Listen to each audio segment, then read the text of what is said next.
Oh, little old me got demonetized. Are you surprised? Nah. Come on, America. Let's get it. I know that I can, 'cause I know who I am. Since the day I was born, I am Nyghtstorm. I know that I can, 'cause I know who I am. Since the day I was born, I am Nyghtstorm.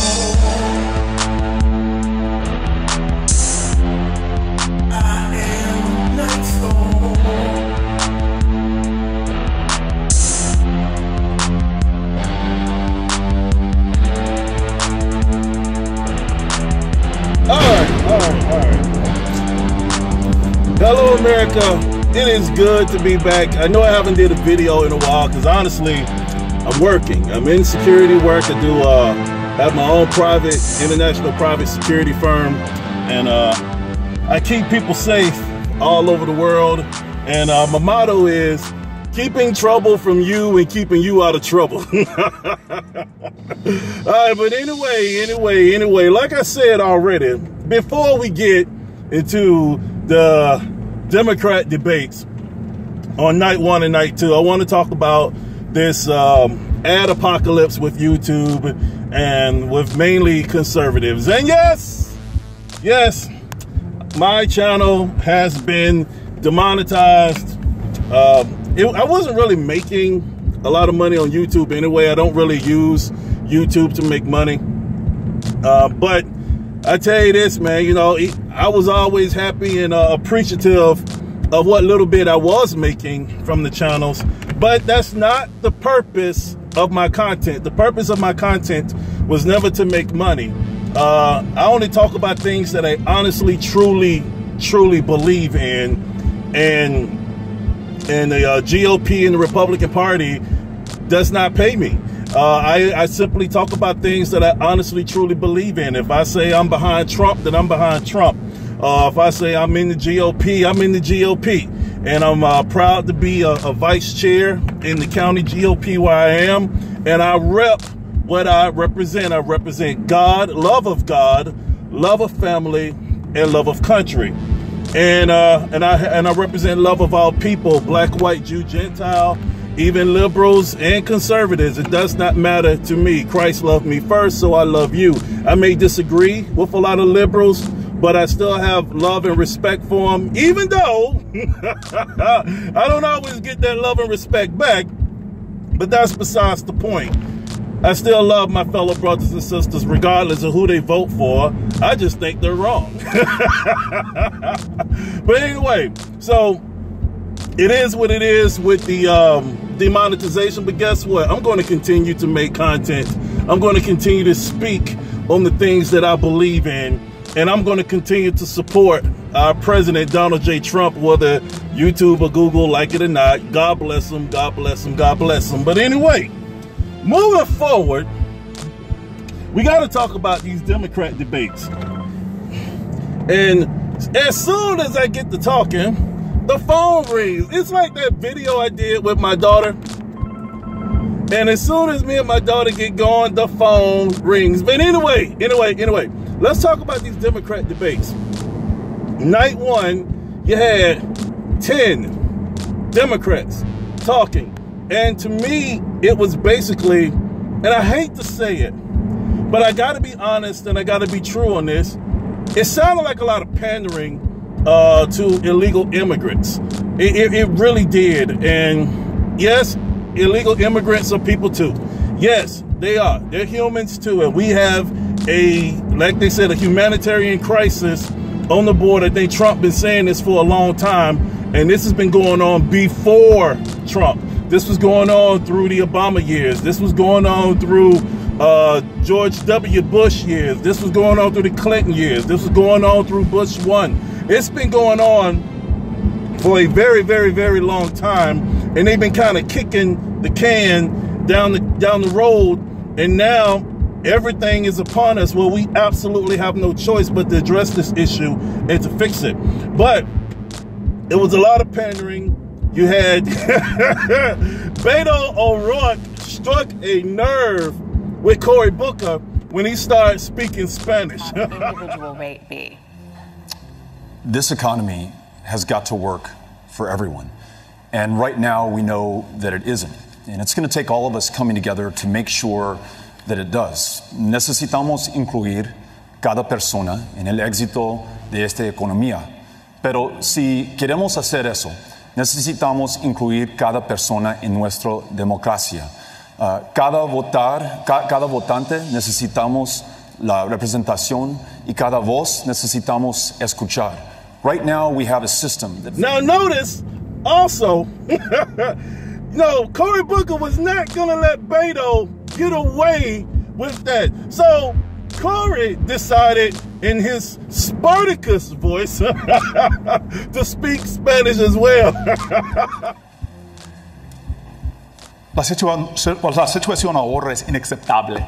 Este presidente ha atacado, ha demonizado los inmigrantes. Es inaceptable. Voy a cambiar. Also, like I said, everybody wanted to jump in on the bandwagon with speaking Spanish. But the amazing thing is, when they were talking about women's health issues and the reproductive rights, and of course, this is a very sensitive topic. But when they were saying that not only women have a right to an abortion, but also transgender women have a right to an abortion, I got kind of lost with that. Yes, it would. I don't believe only in reproductive freedom. I believe in reproductive justice. And, you know, what that means is that just because a woman, or let's also not forget, someone in the trans community, a trans female, is poor, doesn't mean they shouldn't have the right to exercise that right to choose. And so I absolutely would cover the right to have an abortion. More than that, everybody in this crowd... I honestly didn't know, and correct me if I'm wrong, all you scientists out there, I did not know that it was biologically possible for a man who is transitioning himself to become a woman, for that man to get pregnant, and now he has a right to abort the child. I mean, and unless I'm living in Bizarro world or the Upside Down with Stranger Things, that is weird, just weird to me. But anyway, moving forward, okay, that was the first card, but the main event was night 2. When you had, of course, you got Kamala Harris, you got Joe Biden, you got Bernie Sanders, Kirsten Gillibrand, and you know, and a couple of other folks, and Andrew Yang was there, who honestly didn't get enough time to speak. I think they cut his mic. I don't know what they did with him, but he really, I think Andrew Yang spoke for 3 minutes total of the total 2 hours. That's incredible. The Yang people, man, I know y'all Yang gang folks, y'all need to be upset with that, with the DNC and say, hey, what's up? But anyway, because I think they said the fix is in against Andrew Yang. They're going to push him out like they did Bernie in 2016. But anyway, when the Democrats all raised their hands and said that they are in favor of decriminalizing illegal immigration, I mean, or coming into the country illegally, they all raised their hands and said it should not be a crime to enter our country illegally. Spirited debate on this stage last night on the topic of decriminalization of the border. If you'd be so kind, raise your hand if you think it should be a civil offense rather than a crime to cross the border without documentation. Can we keep the hands up so we could see them? And let's remember, that's not just a theoretical exercise. That criminalization, that is the big... Now, I really want you to think about that. It's not a crime to enter a country, a sovereign nation, illegally. They want to make it into a civil issue where you could just sue someone. But my thing is this. And this is just being honest, and let's get serious right here. To all the Democrats that's watching, to all my liberal friends, because the Democrat Party is no longer the same party. It has swung so far left where that's why people are walking away. That's why folks like myself walked away from it, because this is not the party that we knew. But anyway, but for everybody that's still hanging on, I want to ask you this. I want to ask you this question. Is your home your own? And if you say that your home is your own, then I'm going to ask you this, because I'm driving through a nice neighborhood, going to a friend's house. And let's just say someone, anyone, somebody that you do not know decided to get a group of their friends, or just themselves, period, and decide to illegally enter your home. I want to know what you're going to do. Should that be a crime? If they're going to decriminalize the illegal crossing into our country and say that it should not be a crime anymore, then if you're going to do it on a country level, then what's wrong with doing it on, as they say, a civic level, a civil level, or just a person's home? Their right to their property, someone can just enter their home, break and enter, and say, because you have a nice house, I want a better life, and I want to live in your house, and you're going to take care of me and my family and my friends. Now, I just want to ask you that. This is somebody that you do not know. You have no idea who these people are. You don't know if they're good. You don't know if they're bad. That's irrelevant. The fact is, they're breaking into your house, okay? And I'm just asking just a simple question. Do you consider that a crime if someone breaks into your home and violates your personal space? Because I know on a lot of liberal campuses, they talk about the violation of personal space. Someone just walking and coming too close. Or the Democrats are saying that Joe Biden is always violating the personal space of people that he's talking to. Okay, so if it's a violation of personal space and people are upset with that, then I want to know, why do you think that it is okay to decriminalize criminal behavior? And I'll take it a step further. If you also feel that illegal immigration, people coming into the country illegally, should be decriminalized, then everyone who is in jail, all American citizens, blacks, whites, Hispanics, Asians, everybody who has committed a crime of breaking and entering shall automatically be released from prison.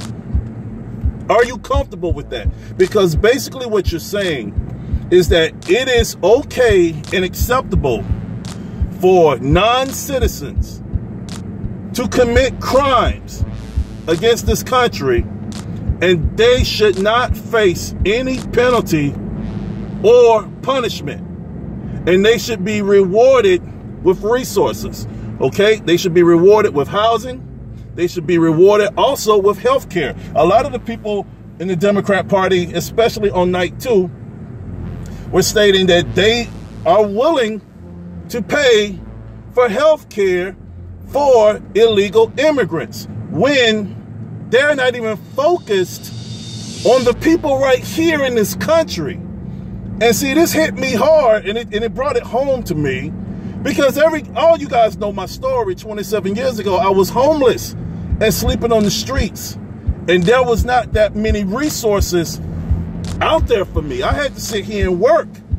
Okay, they told me work, and I'm like, okay, I'm working. I'm gonna work my way out of this. But thank God there were some people who did care, but there was no free resources. There wasn't. I mean, just being honest, there wasn't much. And a lot of the homeless people that are out here now, military veterans, these are parents who've gotten divorced, and just things have just gone bad in their lives. And these are American citizens that are hurting, man. And if you don't believe me, you could go to California, see Skid Row. Okay, because see, I'm from Atlanta. Okay, it's bad here. I'm also very familiar with the homeless situations in Miami, all over the South, New York. But if you really want to look at the liberal cities, go to Skid Row. And I ask any liberal Democrat, if it is okay to finance and house and give goodwill to illegal immigrants, people who are coming across our borders illegally, committing crimes, and I understand the plight of people who are scared, people who are going through things. I get it. I understand. But to ignore the plight and the harshness, the hard lives of American citizens for illegals to leapfrog over us, I'm sorry, it's un-American. And I say, look here, you can help who you can help, but your priorities is to help your home first. Take care of home first. And if we got anything else left, then you take care of others. It's the same thing on a personal level. If you are so busy taking care of everybody else, then your own home will fall apart. Your life will fall to shambles. I understand about service, okay? I understand about helping people. But you got to take care of your home first. Because as a proud father of 7 children, I'm going to wrap this up in a minute. But as a proud father of 7 children, how would you all look at me? Or how would my children look at me if I said to all 7 of them, I said, yeah, I know you need, shoes. I know you're hungry. I know you want to go to college.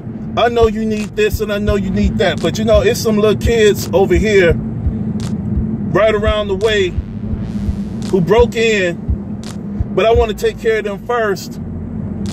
And yeah, I love you too, but I have an obligation, a moral duty to help these strangers over you. How would that make you feel as my child?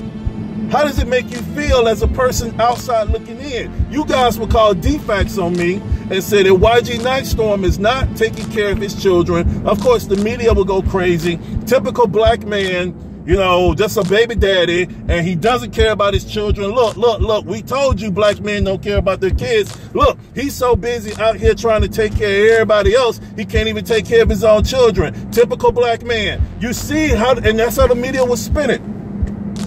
So I'm going to say this and I'm going to bring it home.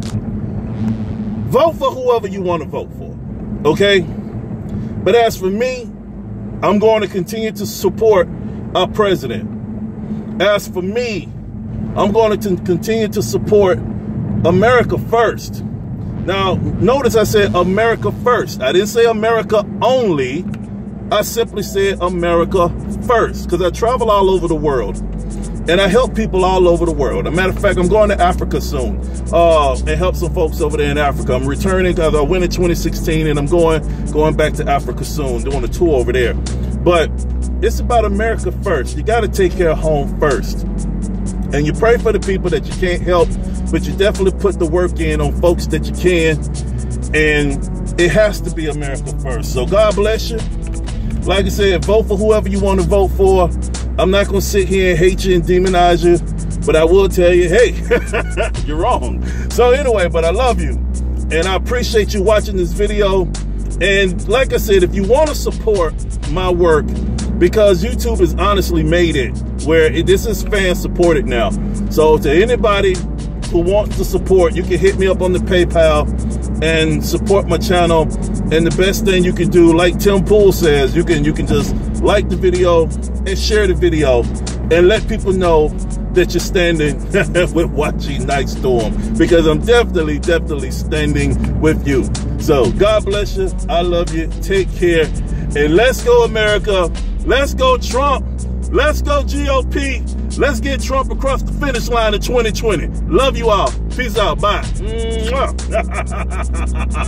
I want to tell you, I did not get to where I am by myself. I have had the love and support of black people, white people, Jews, Gentile, and everything in between. Our God loves us all, and we are going to love each other in the mighty name of Jesus.